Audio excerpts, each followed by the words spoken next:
ठाकुर अभिजीत सिंह जसरोटिया। सियासत को ही पेट पालने का जरिया ना बना ले। 10 साल लगाकर मैंने अपना बिजनेस खड़ा किया। कारगिल में मेहनत कर रहे हैं, देखें आगे क्या होता है क्या नहीं होता। सर, आज इसी पार्टी के ऊपर तानाशाही के आरोप भी लगते हैं। तानाशाही उसे कहा जाता है जब 90 बार आप सरकारें गिरा देते हो, जिसमें से 50 बार तो केवल और केवल स्वर्गीय इंदिरा गांधी जी ने गिरा दी। 3 आंकड़ों की पार्टी थी, 2 आंकड़ों पे आ गई और इस बार तो मुझे लगता है आर्यभट्ट के शून्य को कहीं सलामी ना दे दे। पाकिस्तानियों ने घुसपैठियों की तरह हमारे कारगिल के ऊपर अटैक कर दिया। और ये बड़ा एक इंपॉर्टेंट एरिया है जम्मू कश्मीर जो है और लद्दाख जो है। धारा 370 को लेकर जो एक कहीं ना कहीं एक षड्यंत्र रचा गया था जम्मू कश्मीर के लोगों को। As a ruler my religion is justice, क्योंकि पीओके पे उनका इलीगल ऑक्यूपेशन है। भारत का जो तिरंगा है वो आपको पीओके में नजर आए। काले कारनामे करने वाली पार्टी का एक्सपर्ट को क्या करेंगे।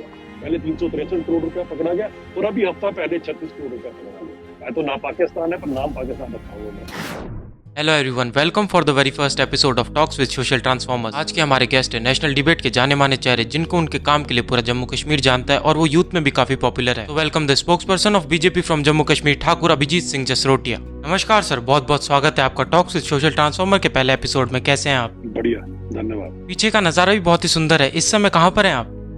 ये कारगिल है जी। हम लोग कारगिल में हैं। चुनावों के उपलक्ष्य में हम लोग यहाँ पहुंचे हुए हैं। तो क्योंकि आपके चैनल की आज इनॉग्रेशन भी है तो आपने कहा तो मैंने टाइम निकाल कर बीच में फिर नए लोग आगे आए, बडिंग जर्नलिस्ट। बहुत धन्यवाद सर। ताकि हम जमहूरियत को सही ढंग से लोगों तक पहुंचा सके, इसीलिए मैंने कहा जरूर आपसे बात करनी चाहिए। पहले तो आपको शुभकामनाएं और आपके channel. Thank you so much sir, आपने अपना कीमती समय निकाला। को मेरी ढेर सारी शुभकामनाएं। चलिए सर, शुरू करते हैं। आप पॉलिटिक्स में किस तरह से एंटर हुए? आपको क्यों लगा कि आपको राजनीति में आना चाहिए? देखिए, जहाँ तक पॉलिटिक्स की बात है, एज ए स्टूडेंट लीडर तो हम लोग समय चलते थे, थोड़ा बहुत यहाँ पर किया करते थे, लेकिन उस समय कहीं ना कहीं हमें अपने कैरियर को लेकर, बाकी चीजों को लेकर ये था कि जल्दी हो सके सबसे पहले कहीं ना रोजी रोटी का एक सिस्टम बन जाए। तो हम लोगों ने जिस तरह से ही मैंने अपनी ग्रेजुएशन कंप्लीट की, उसके बाद पोस्ट ग्रेजुएशन बिजनेस मैनेजमेंट में कंप्लीट की, तो सबसे पहले तो मुझे लगा कि नौकरी जरूरी है। उसके बाद काम करते हुए आहिस्ता आहिस्ता 1-2 साल नौकरियां भी की। उसके बाद खुद का बिजनेस खड़ा किया और 10 साल दिल लगा के पहले बिजनेस खड़ा किया, क्योंकि शुरू से शौक था उसमें, सियासत में आने का, पॉलिटिक्स में आने का बड़ा शौक था। लेकिन मेरा ये मानना था कि सियासत में तब जाया जाए जब खुद का पेट पालने का इंसान के पास सिस्टम पूरा हो। कहीं ना कहीं लोग जाके सियासत को ही पेट पालने का जरिया ना बना ले। तो इसीलिए मैंने सबसे पहले अपने जो अर्निंग सोर्सेज थे उनको डिफाइन किया और 10 साल लगाकर मैंने अपना बिजनेस खड़ा किया, जहां से आज मेरे माँ बाप का, मेरे बच्चों का पेट पलता है और हम लोग अच्छा खासा अपना निर्वाह करते हैं। खुद का भी निर्वाह करते हैं, किसी जरूरतमंद को जरूरत पड़े तो उसकी मदद भी करते हैं।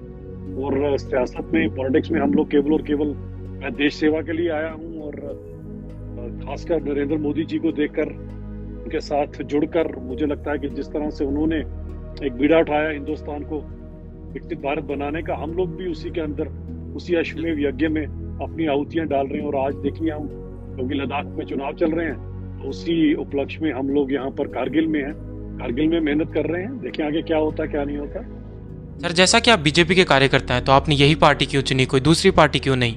देखिए, 1-2 साल के लिए मैंने जब पहले अपना कैरियर स्टार्ट किया था तो लोकल पार्टी हुआ करती थी मुफ्ती मोहम्मद सईद साहब की। 2 साल, वैसे तो 4 साल उस पार्टी में दिए थे अपने, लेकिन पिछले 6 साल से भारतीय जनता पार्टी में हूँ और इनडायरेक्टली या डायरेक्टली देखे तो 8 साल से भारतीय जनता पार्टी में, 2 साल में हम लोग कोalition में थे। और मोदी जी ने जिस तरह से देश को आगे बढ़ाया, उनकी तरफ अट्रैक्ट होकर मुझे लगा कि यही एक ऐसी पार्टी है जो मैंने सोच रखा है सियासत में, उसके अकॉर्डिंग ये लोग पार्टी जो है ये आगे बढ़ रही है। और कहीं ना कहीं क्योंकि देश से तो अपने बड़ा प्रेम था। इसी कारगिल में मुझे याद है कि 96 से मैं इस कारगिल में आ रहा हूँ। यहाँ कारगिल में मैंने अपने सामने, जो पीछे आप मेरे पहाड़ देख रहे हैं, इन सब जगहों पे मैंने खुद अपनी आंखों से कारगिल का युद्ध होते भी देखा हुआ है। उसके 1 साल पहले और 1 साल बाद भी मैं यहाँ पर आया हूँ और किस तरह से यहाँ पर लोगों को प्रॉब्लम्स रहती थी। और सबसे बड़ी बात ये थी कि 2014 में जब माननीय नरेंद्र मोदी जी इस देश के प्रधानमंत्री बने तो सबसे पहला जलसा भी उन्होंने यहीं पर किया था 2014 में। तो उनकी तरफ देखते हुए मुझे लगा यही वो पार्टी है जो सही में देश को आगे लेकर जा सकती है। और सबसे ज्यादा जो मैं अट्रैक्ट नरेंद्र मोदी से या भारतीय जनता पार्टी से इसलिए हुआ था कि उनका जो पार्टी का स्लोगन और पार्टी की जो विचारधारा है, उसमें सर्वप्रथम देश आता है, उसके बाद पार्टी और लास्ट में अपना आप आता है। मुझे लगा मैं भी कुछ ऐसा ही करने घर से निकला हूँ, तो जरूरी इसी पार्टी के साथ ही मैं अपने जो मेरी ख्वाहिश है या जो मेरी इच्छा है, जिस तरह से मैं देश सेवा करना चाहता हूँ, इसी पार्टी में रहकर ही कर सकता हूँ। और सबसे बड़ी बात तो ये थी कि विकल्प तो बहुत थे अपने पास, लेकिन मुझे लगा नहीं कोई ऐसा है सही में। ये नहीं कि मैं आज भारतीय जनता पार्टी में पिछले 8 साल से अगर मैं कार्य कर रहा हूँ, तो मुझे ऐसे लगा नहीं कभी कि किसी भी तरह से कोई ऐसी चीज है कि यहाँ पर पार्टी किसी भी एंगल से कभी देश के हित में बात ना करे। इसीलिए आगे बढ़ते जा रहे हैं, आगे देखें क्या होता है। लेकिन सर आज इसी पार्टी के ऊपर तानाशाही के आरोप भी लगते हैं, उसके ऊपर आप क्या कहना चाहेंगे? नहीं, ये तो कहने वाले कहेंगे। अब जो बेचारी 3 आंकड़ों की पार्टी थी, 2 आंकड़ों पे आ गई, और इस वही तो मुझे लगता है आर्यभट्ट के शोले को कहीं सलामी ना दे दे। ऐसी पार्टी तानाशाही की बात तो ना ही करे तो बेहतर है। तानाशाही उसे कहा जाता है जब 90 बार आप सरकारें गिरा देते हो, जिसमें से 50 बार तो केवल और केवल स्वर्गीय इंदिरा गांधी जी ने गिरा दी थी। तानाशाही तो उसे कहा जाता है जब 1980 में आपने उस दशक के अंदर, आपने उस दौर के अंदर जब देश को आपने पहली इमरजेंसी दी थी, तो मेरे ख्याल से तानाशाही उसे कहा जाता है। यहाँ पर सबका साथ, सबका विकास और सबका विश्वास से काम हो रहा हो और देश आगे बढ़ रहा हो, उससे तानाशाही नहीं कहा। सर जैसा कि अभी आपने बताया आप कारगिल में और वहाँ की प्रॉब्लम्स को आप बखूबी जानते हैं, तो उन्हें सॉल्व करने के लिए आप किस तरह से काम कर रहे हैं? देखिए, किसी जमाने में यहाँ कारगिल में था प्रॉब्लम, तो पहले थी, पाकिस्तान की वजह से प्रॉब्लम थी। कारगिल का युद्ध हुआ, हम लोग शांति का संदेश लेकर गए और पाकिस्तानियों ने घुसपैठियों की तरह हमारे कारगिल के ऊपर अटैक कर दिया। और कारगिल के जो लोग हैं, मैं आपको बताना चाहता हूँ, प्योर पेट्रियोटिक लोग हैं। 100% ही नहीं, 101% पेट्रियोटिक लोग हैं। इनके तो मैं 20-25 साल से इनके साथ भाइयों की तरह मेरा एक रिश्ता है सब लोगों के साथ। साल में कम से कम भी 5 या 6 बार मैं कारगिल लद्दाख में पहुंचता हूँ। बड़े अच्छे लोग हैं। और जब हमारे, बताना चाहता हूँ आपके दर्शकों को कि जब कारगिल का युद्ध भी हुआ था, उस समय इन लोगों ने अपने प्राणों की आहुति देकर, अपने प्राणों की परवाह न करते हुए भारतीय सेना का साथ दिया था। ये लोगों ने बिल्कुल परवाह नहीं की कितने गोले चल रहे हैं, कितने नहीं। जो हमारे भारतीय सेना के जो वीर जवान वीर गति को प्राप्त हुए, उनको लेकर नीचे आना, बड़ा कुछ इन्होंने किया। इसमें कई लोगों ने इंजरीज भी हुई, बड़े सारे लोग हैं जो वीर गति को, कारगिल के लोग भी प्राप्त हुए। तो ये वो शूरवीर लोग हैं, वो पेट्रियोटिक लोग हैं कि अगर यहाँ पर पाकिस्तान कुछ कर नहीं सका तो इससे केवल और केवल इन लोगों की हिम्मत से और हमारी भारतीय सेना की वजह से न कर पाए। और मैंने वो मंजर भी देखा कि किस तरह से इन लोगों ने अपने किसी चीज की परवाह न करते हुए केवल और केवल अपने देश के लिए खड़े हुए। इसीलिए सबसे बड़ी बात थी कि नरेंद्र मोदी जी जैसे ही प्रधानमंत्री बने तो सबसे पहले वो कारगिल पहुंचे। उनके दिल में भी ये बात थी कि इन लोगों ने कारगिल के युद्ध में किस तरह से भारत की फौज की मदद की है, किस तरह से भारत की फौज को यहाँ पर हर तरह की, चाहे वो उनको दवाइयों की मदद, चाहे उनको मलम पट्टी की मदद, चाहे उनको खाने पीने की मदद, वो खुद उनके पोर्टर्स बनकर बड़े पढ़े लिखे लोग भी और बड़े बड़े जो स्तर के लोग भी थे, वो भी खुद आर्मी के जो सामान एमुनेशन उठाकर उनकी मदद किया करते थे। और अगर आज कारगिल को हम बचा पाए, उसमें भारतीय सेना का तो योगदान रहा ही रहा। कहीं ना कहीं यहाँ के लोगों का एक बहुत बड़ा योगदान था, जिस कारण आज भी कारगिल जो है भारत का हिस्सा। सर आप incharge of policy and research भी रह चुके हैं, तो उस पोस्ट के ऊपर आपने किस तरह से काम किया? उसमें कुछ स्टडीज होती हैं जो हमारे को, क्योंकि जम्मू कश्मीर के रहने वाले हैं, जम्मू कश्मीर वैसे ही आपको पता है हर एक चीज में एक हॉट बेड रहता है। हर एक पूरी दुनिया में कहीं ना कहीं डिस्कशन का उसका एक मुद्दा रहता है जम्मू कश्मीर को लेकर। और कहीं ना कहीं जम्मू कश्मीर की परसेप्शन तो बड़े सारे यहाँ पर कई ऐसे लोग रहे हैं जिन्होंने कोशिश किया कि उस परसेप्शन को गलत पेश किया जाए वर्ल्ड वाइड। तो as a policy research department का जब मैं इंचार्ज था, तो उसमें भी मैंने काफी कुछ जो मेरे से नोट्स बन सके, एग्जैक्ट सिचुएशन क्या है, क्योंकि ग्राउंड पे काम किया है पिछले नाना करते भी 10-12 साल 15 साल से ग्राउंड पे काम किया है। तो मुझे लगा कि काफी कुछ था अपने पास, वो हमने आगे पहुंचाई है और उस पर काफी कुछ काम हो भी रहा है। क्योंकि आज तक की जो पुरानी सरकारें रही, उन्होंने शायद इस तरफ कभी ध्यान नहीं दिया। ये बड़ा एक इम्पोर्टेंट एरिया है जम्मू कश्मीर जो है और लद्दाख जो है, तो काफी कुछ उसमें भी किया हमने पॉलिसी रिसर्च में। नई नई चीजों पे किस तरह से देश आगे जा सकता है, किस तरह से जो ह्यूमन वैल्यूज हैं उनको कैसे प्राथमिकता दी जा सकती है, किस तरह से बाकी रिसोर्सेज हैं उनको कैसे बढ़ाया जा सकता है, और एम्प्लॉयमेंट कैसे जनरेट, काफी कुछ काम किया है, अभी भी कर ही रहे हैं उसमें काम, ऐसी बात नहीं। सर आप बीजेपी के सोशल मीडिया इंचार्ज भी रह चुके हैं, उस फील्ड के अंदर आपके ऊपर क्या क्या रेस्पॉन्सिबिलिटीज थी उसके बारे में बताएं।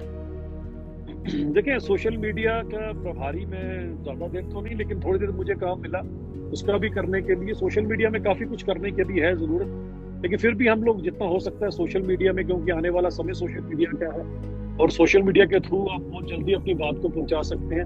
उसमें भी जितना हो सका मैक्सिमम हम लोगों ने, जितने कोई ग्रुप्स क्रिएट हो सके, जितना बाकी का काम हो सका, हमने काफी कुछ उसमें भी किया। बीजेपी ने जम्मू एंड कश्मीर से आर्टिकल 370 को भी हटाया, उसके बाद से उस एरिया के अंदर क्या क्या चेंजेस देखने को मिल रहे हैं? देखिए, धारा 370 को लेकर मुझे लगता है कि जो पूरे के पूरे देश में या पूरी दुनिया में भ्रम फैलाया गया था धारा 370 को लेके, खासकर उनको ये लगता था कि धारा 370 को लेके पता नहीं जम्मू कश्मीर के लोग जब यहाँ से गई तो पता नहीं कितने उसको लेकर लोगों के मन में कोई ऐसा नाराजगी होगी, कुछ होगी।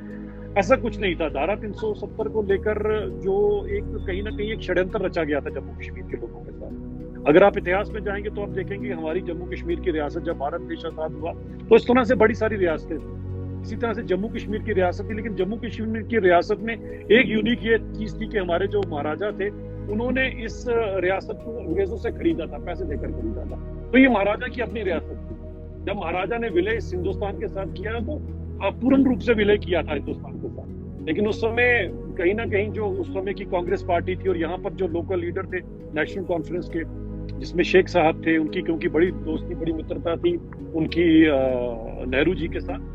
और उस समय जब सरदार वल्लभ भाई पटेल पूरे के पूरे देश की बाकी सभी रियासतों को जोड़ रहे थे तो नेहरू जी ने जम्मू कश्मीर पर्टिकुलरली केवल अपने पास रखा। कारण यही था कि वो शेख साहब के कहने पर यहाँ पर महाराजा के खिलाफ एक मुहिम खड़ी करना चाहते थे। जबकि महाराजा की अगर मैं बात करूं तो सबसे बड़े सेकुलर राजा थे वो, क्योंकि उन्होंने जम्मू कश्मीर हमेशा अपनी दो आंखों की तरह देखा, हिंदू मुसलमान अपनी दो आंखों की तरह देखा। और वो कहते थे कि as a ruler my religion is justice, और जस्टिस की हमेशा बात की। और जब उन्हें लगा कि इन षड्यंत्रों के चलते कहीं ऐसा ना हो कि यहाँ के कुछ लोकल जो उपद्रवी लोग हैं या कुछ ऐसे लोग हैं वो पाकिस्तान के साथ ना कहीं भाई जम्मू कश्मीर की मेरी इस रियासत को मिला दें, तो उन्होंने उस समय डिसीजन लेकर जम्मू कश्मीर के साथ इसका विलय किया। लेकिन दुर्भाग्यपूर्ण उस समय कुछ षड्यंत्र ऐसा लगा कि महाराजा को जो है यहाँ से उन्होंने जम्मू कश्मीर की रियासत से उन्हें बाहर जाना पड़ा। कांग्रेस के मंसूबे कुछ ऐसे थे और फिर अधूरा विलय हुआ। अधूरा विलय इसलिए हुआ कि शेख साहब नहीं चाहते थे कि नॉन कश्मीरी स्पीकिंग जो एरियाज हैं उनका विलय हिंदुस्तान के साथ। इसी कारण पीओजे जो आज एक बहुत बड़ी हमारे लिए बहुत बड़ा देखे तो वो लोग हमसे आज बेचारे पीछे रह गए, उन्होंने या हमसे छूट गए, जो हमारे ही लोग हैं पीओजे के लोग, महाराजा की रियासत के थे। अब आप थोड़ा सा अगर टेक्निकली समझे, अगर मेरी कोई चीज है, अगर मैं खरीदी हुई चीज, अगर मैं उसका किसी के साथ उसको जोड़ता हूँ तो पूरी की पूरी चीज को जोड़ूंगा। ये तो ना कि पीओजे को पीछे छोड़ दूंगा या बाकी के एरियाज को पीछे छोड़ दूंगा। लेकिन डेलिबरेटली, क्योंकि शेख साहब का कुछ इसी तरह का मंसूबा था, वो चाहते नहीं थे कि नॉन कश्मीरी स्पीकिंग जो एरियाज हैं उनका विलय हिंदुस्तान के साथ किया जाए, इसीलिए ये सब कुछ हुआ था। और वो होते होते 40 साल 50 साल लग गए इन सब चीजों को। यहाँ पर हम लोगों ने बड़े दुख सहे इन सब चीजों को देखकर, क्योंकि 370 के चलते अगर आप देखें तो हमारे यहाँ की जो बच्चियां थी, हमारे यहाँ की जो महिलाएं थी, अगर वो जम्मू कश्मीर से बाहर शादी कर लिया करती थी तो अपने वालिद अपने फादर की प्रॉपर्टी से हाथ धो बैठती थी। भगवान ना करे अगर किसी के साथ बाहर कोई ऐसी घटना घट जाती तो बेचारी कभी भी अपने पिता की प्रॉपर्टी की तरफ देख ही नहीं सकती थी, क्योंकि रूल्स ही ऐसे थे। जबकि पाकिस्तान से अगर कोई शादी कर आती तो उसको यहाँ का नागरिक बनाया जाता था। उसके अलावा अगर आप देखें तो वाल्मीकि समाज हमारे यहाँ पर था, जिन्हें 30 साल 35 साल पहले पंजाब से लेकर आई थी। उस समय नेशनल कॉन्फ्रेंस की सरकार, जिसके साथ कांग्रेस भी थी, उन लोगों को यहाँ पर कुछ परिवार वहां से लाए गए। और वो परिवार जब यहाँ पर लाए गए तो उनको एक आश्वासन दिया गया कि आप वहां चलें, क्योंकि हमारे यहाँ पर उस समय स्ट्राइक हो गई। तो उनको वाल्मीकि समाज के लोगों को इसलिए लाया गया था कि यहाँ पर आके आप साफ सफाई का काम करने के लिए लाया गया, और उनको ये आश्वासन दिया गया कि अगर आप अपना यहाँ काम करेंगे उसके बाद हम आपको नागरिक बनाएंगे। वो बेचारे 30 साल तक केवल और केवल यही साफ सफाई का काम ही करते थे। उनके बच्चे पीएचडी तक कर गए, उनकी बच्चियां पीएचडी कर गई, लेकिन जम्मू कश्मीर के उस कॉन्स्टिट्यूशन से या उस रूल के अकॉर्डिंग यहाँ केवल और केवल सफाई कर्मचारी की वो नौकरी कर सकते थे। ऐसे बहुत सारे इंसिडेंट्स। तो इसी तरह से वेस्ट पाक रेफ्यूजीज, वो लोग जो वेस्ट पाकिस्तान से यहाँ पर आए थे, वहां पर इन्होंने 50 साल 60 साल से यहाँ पर उनको केवल और केवल जो आप उनके जो वोटिंग राइट्स भी उनके पास नहीं थे। जिस तरह से अभी चुनाव चल रहे हैं, इन चुनावों में वो अपनी शिरकत नहीं कर सकते थे, क्योंकि कश्मीर के कुछ लीडर्स चाहते नहीं थे कि उनको हिंदुस्तान की नागरिकता मिले। तो काफी सारे हमारे साथ हुआ। कहीं ना कहीं फोकस एक जगह पे किया जाता था। जम्मू के लोगों ने बड़ा सफर किया, इवन लद्दाख के लोगों ने बड़ा सफर किया 370 को लेकर। लद्दाख के लोगों की अपनी यूटी की डिमांड थी, जो अभी भारतीय जनता पार्टी के इस काल में पूरी की गई है। पिछले 20-22 साल से तो मैं देख रहा हूँ लद्दाख के लोग प्रोटेस्ट करते थे इन सब चीजों के लिए। तो अभी अगर आप देखे जाए तो 370 टूटने के बाद सबका साथ सबका विकास सही माने में जम्मू कश्मीर में ही आपको लगा। लेकिन सर अभी एक बार फिर से लद्दाख के अंदर प्रोटेस्ट देखने को मिले, उस पर आप क्या कहेंगे, क्योंकि वो भी बीजेपी के खिलाफ ही थे। देखें, वो तो हर एक इंसान का अपना राइट है, क्योंकि 20-25 साल से इन लोगों के यूटी की भी तो उनकी डिमांड थी, वो हम ही ने पूरी की।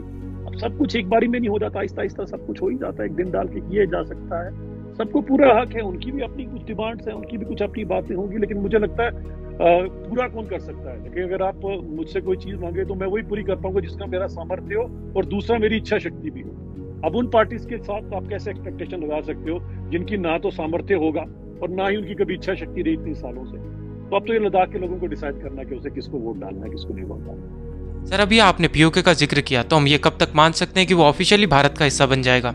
देखिए, पीओके की अगर आप बात करें, पीओके के जो लोग हैं और आज भी अगर आप वहां पर जाएंगे और वहां की जो बुजुर्ग महिलाएं हैं वो आज भी रात की जो खाना बनाती है उसमें 4-5 रोटियां एक्स्ट्रा बनाती हैं। उनको आज भी, बुजुर्ग महिलाओं को आज भी पूरी उम्मीद है कि भारत की सेना आएगी और हमारे को इस पाकिस्तान के जो त्रासदी हैं इनसे निजात दिलाएंगे। ये आज की आपको सच्चाई बता रहा हूँ। वहाँ की करदू के इलाके हैं, यहाँ के हमारे जो कारगिल के काफी लोग हैं, उनके रिश्तेदार हैं उस पार हैं, उन बेचारों को भी पूरा हक है कि वो अपने हिंदुस्तान, क्योंकि है तो हिंदुस्तानी है वो सारे के सारे, कि वो भी हिंदुस्तान में जिस तरह से तरक्की हो रही है इस तरह से वो भी तरक्की में शाना बशाना अपनी शिरकत करें। और आज वहां पर पाकिस्तान की आर्मी और पाकिस्तान की पुलिस जिस तरह का जुल्मों सितम उन पे कर रही है वो आपके सामने ही है, वो सोशल मीडिया में आप देख ही रहे हैं। कारण यही है कि पाकिस्तान कभी नहीं चाहता कि वो पीओके छोड़े, क्योंकि पीओके पर उनका इलीगल ऑक्यूपेशन है और वहां के लोगों के साथ तो ये हालत हो चुकी है कि आज उन बेचारों के लिए इतनी मुश्किल हो चुकी है कि पाकिस्तान की आर्मी की इतनी अट्रॉसिटीज है उनके ऊपर, क्योंकि वो अपने देश के साथ वापस जुड़ना चाहते हैं, हिंदुस्तान के साथ वापस जुड़ना चाहते हैं। और हम भी यही चाहते हैं कि जल्दी से जल्दी भारत का जो तिरंगा है वो आपको पीओके में नजर आए, क्योंकि और वो पीओके में जब नजर आएगा वहां के लोग हमसे ज्यादा, मुझे लगता है हिंदुस्तान से ज्यादा पीओके के जो लोग हैं वो अपने देश के साथ वापस मिलना चाहते हैं। शायद पाकिस्तान के पेट में इसलिए दर्द हो रहा है, लेकिन खैर पाकिस्तान के पेट दर्द का इलाज हम करते ही हैं। बूढ़ी और बालाकोट सर्जिकल स्ट्राइक हमने कर दिखाया था, तो बहुत जल्दी आपको नजर आएगा कि वहाँ के लोग भी जो हैं और वहाँ की जो बुजुर्ग महिलाएं हैं उनका भी सपना पूरा होगा जब वो 4 रोटियां जो एक्स्ट्रा रोज बनाती हैं हमारे भारत की सेना जाएंगी और अच्छे से वहां पर भोजन करेंगे उन्हीं लोगों के साथ बैठकर। वो ज्यादा दूर नहीं है, बस थोड़ा ही। सर अभी थोड़े टाइम पहले इंडिया अलायंस ने एक ब्लैक पेपर भी रिलीज किया है, उस पर आप क्या कहेंगे, क्योंकि वो पूरी तरह से बीजेपी के खिलाफ था। उसमें क्लियरली प्राइस हैक जैसी चीजों को दिखाया गया है। काले कारनामे करने वाली पार्टी से एक्सपेक्ट क्या करेंगे। जहाँ से जीत स्कैम होता था जब आजाद भारत हुआ, तो मैं हिंदी वर्णावली अगर आप समझते हैं, ज के बाद ज, तो ज से जीप स्कैम से शुरू हुई ये पार्टी 1947 के बाद। जो देश का सबसे पहला स्कैम था वो जीप स्कैम। अब नेहरू जी इस देश के प्रधानमंत्री थे, पूरा देश बैलगाड़ी में घूम रहा था, नेहरू जी जीप स्कैम कर रहे थे। और ज के बाद आता है झ, यानी कि झारखंड। वो जीप स्कैम से शुरू हुई पार्टी झारखंड में रुकी नहीं है अभी तक। पहले 363 करोड़ रुपया पकड़ा गया और अभी हफ्ता पहले 36 करोड़ रुपया पकड़ा गया। ऐसे पता नहीं कितना करोड़ रुपए वहां पर है। तो ऐसी पार्टी जब काली बात या काले या फिर भ्रष्टाचार की बात करती है तो सिवाय हंसी के आपको कुछ क्या। हमारे देश की छवि खराब करने में इंडिया अलायंस की कांग्रेस ने कोई कसर नहीं छोड़ी। आज से 15-20 साल पहले अगर आप बाहर जाते थे, अपने देश से बाहर जाते थे, तो आपको लोग क्या कहते थे, ही is from the land of snake charmers. पता है सपेरों का देश। क्या भारत सपेरों का देश है? कांग्रेस में पता नहीं कौन है, लेकिन भारत सपेरों का देश तो नहीं है। आज हमारी छवि क्या है? आज बाहर जाते हैं आपको लोग कहते हैं he is from the land of vaccines. जिन लोगों ने कोरोना काल में शाना बशाना यानी कि कंधे से कंधा मिलाकर बाकी देशों के साथ, विकसित देशों के साथ अपनी वैक्सीन बनाकर अपने 148 करोड़ लोगों को उनके मौत के मुंह से निकाल लिया। कुछ लोग जो दुनिया से चले गए उनको हमारी श्रद्धांजलि है, लेकिन मैक्सिमम लोग, वरना इतना बड़ा मुल्क था जहां पर हेल्थ इंफ्रास्ट्रक्चर पूरा नहीं था उस समय, वहां पर कर पाना कोई छोटी मोटी बात। आज अपने देश की छवि देखें कि आज चंद्रमा के ऊपर चंद्रयान, यहीं से पास में मूनलैंड जगह पड़ती है, थोड़ा सा आगे जाएंगे, मैं आपको दर्शकों को बताना चाहता हूँ। करगिल और ले के बीच में एक जगह, उसको मूनलैंड कहते हैं। मूनलैंड इसलिए कहा जाता है कि वहाँ की सॉइल और चंद्रमा की सॉइल, वहाँ उसी तरह के पहाड़ बने हुए हैं, उसी तरह की सॉइल है। काफी हॉलीवुड मूवीज और बॉलीवुड मूवीज की शूटिं हुई है, इसलिए मुझे मूनलैंड याद आ गया। कहीं ना कहीं आज मैं लद्दाख के टूरिज्म को भी प्रमोट कर रहा हूँ, उनका ब्रांड एम्बेसडर बन के। तो मैं जरूर चाहूंगा लोग आए, मूनलैंड को देखें, कारगिल देखें, लेह देखें। तो वहां पर चंद्रयान, उस चंद्र जो पहुंचाया, भारतीय जनता पार्टी ने पहुंचाया, बहुत बड़ी हमारी सरकार ने पहुंचाया। सबसे बड़ी बात यह आती है कि देश किस तरह से विकसित हो रहा है। कहाँ 11वें नंबर की आप अर्थव्यवस्था से शुरू हुए थे 2014 के अंदर, और आज आप देखिए 5वें नंबर की अर्थव्यवस्था, आने वाले समय में तीसरी और पहली अर्थव्यवस्था बनेगी। ये सब कुछ कब होता है? जब आपकी इच्छा शक्ति हो काम करने की, जब आपको आपका देश सर्वप्रिय हो, तभी आप ये सब काम कर पाते हैं। वरना कभी आप सोच सकते थे कांग्रेस इस तरह से कुछ सोच सकती है? 2004 में जब स्वर्गीय अटल बिहारी वाजपेयी जी ने कांग्रेस यूपीए 1 के हाथ में जब हुकूमत उनको सौंपी थी, तो उस समय अगर मैं गलत नहीं हूँ शायद 7% से इकोनॉमी, 8% से इंडस्ट्रियल सेक्टर और 9% से एग्रीकल्चर सेक्टर ग्रो कर रहा था। लेकिन 4-5 सालों के अंदर ही डबल डिजिट की इन्फ्लेशन हो गई यूपीए 2 का काल आते आते। तो ये हालत आपने कर दी। अब वो जहां से 2004 में छोड़ा था, फिर से हमारे को पीछे हो गया। फिर 2014 में माननीय नरेंद्र मोदी जी ने नया जो है भारत बनाने का जो एक संकल्प लिया, और आज नियर अबाउट हम लोग उसी तरफ बढ़ रहे हैं। तो मुझे लगता है कि काफी कुछ अच्छा हो रहा है, और अगर देश को हमने आगे लेकर जाना है, मैं तो सबसे रिक्वेस्ट करूंगा कि हर एक चीज से थोड़ा सा ऊपर उठकर आज मोदी जी जो है वो इस देश को विकसित भारत बना रहे हैं। 2047 का हमारा संकल्प है। कश्मीर यज्ञ शुरू किया हुआ है, इसमें हर एक प्रत्येक नागरिक को अपनी आहुति जरूर डालनी चाहिए, तभी हम लोग जो सही में, नहीं तो इतने सालों से हम तो विकासशील का ही राग लापते रहे, विकसित तो हम कभी सोच भी नहीं सकते थे। आज अगर 2047 में हमने अगर ये प्रण दिया हुआ है, तो मुझे लगता है हर एक इंसान का यही एक कर्तव्य बनता है कि क्योंकि देश सभी के लिए सर्वप्रथम होता है, तो अपनी आहुति डालें इसके अंदर। और फिर से नरेंद्र मोदी जी जो पुनः तीसरी बार इस देश के प्रधानमंत्री बनने जा रहे हैं, उनके हाथ और मजबूत करें। सर, आप तो विकास की बात कर रहे हैं, पर ओपोजिशन का आरोप है कि भारतीय जनता पार्टी धर्म जाति की राजनीति करती है। इस पर आपका क्या टेक है? देखिए, जाति पाति की बात तो कम से कम आप इन्हीं से ही पूछ सकते हैं जिन्होंने बाबा भीमराव अंबेडकर जी का, मैं हमेशा कहता हूँ बाबा भीमराव अंबेडकर जी का नाम बड़े कम लोग हैं जिन्हें पूरा नाम पता होगा। उनका नाम था बाबा भीमराव राम जी अंबेडकर। उन्होंने जब हमें इस देश का संविधान दिया था, उसमें एक विशेष प्रावधान रखा गया था, जो रखा गया था हमारे जो खासकर जात पात की वजह से जिन लोगों को पीछे धकेला गया, जो पीछे रहे, उन लोगों के लिए एक स्पेशल प्रावधान लग के उनको SC ST और OBC का कोटा उनके लिए रखा।